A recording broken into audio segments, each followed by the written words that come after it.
Hi friends, అందరూ ఎలా ఉన్నారు? నేనైతే చాలా బాగున్నాను.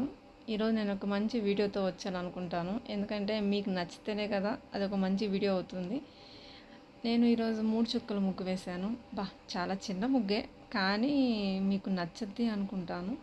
మీకు నచ్చితే మాత్రం సబ్స్క్రైబ్ చేయడం మాత్రం మర్చిపోకండి. మీ సపోర్ట్ ఖచ్చితంగా మాకు కావాలి. Please support my channel. నచ్చితే సబ్స్క్రైబ్ చేయండి, లైక్ చేయండి, షేర్ చేయండి. పక్కన ఉన్న బెల్ ఐకాన్ మాత్రం ప్రెస్ చేయడం మాత్రం మర్చిపోకండి. నేను ఎప్పుడు ఏ టైంలో వీడియో పెడితే మీరు అప్పుడు ఖచ్చితంగా వీడియో చూడగలరు. ఇంకేముంది, ఇంకా వీడియోలోకి వెళ్ళిపోదాం. ఆల్మోస్ట్ సగం ముగ్గు కంప్లీట్ చేసేసాను. ఇక్కడ ఇంకేం లేదండి, ఈ మామూలుగా లైన్స్ డాట్స్తోనే నేను ముగ్గు కంప్లీట్ చేశాను. చాలా ఈజీగా ఉంటుంది. ఇప్పుడిప్పుడు ముగ్గులు నేర్చుకునే వాళ్ళకైతే చాలా ఈజీగా ఉంటుంది. ఇంత సింపుల్గా వేసేసుకోవచ్చు ఆ ముగ్గు అనుకోవచ్చు. మీరు ఈ ముగ్గును చూసి మన ఇంటి వాకిలి ముందు వేసుకోండి.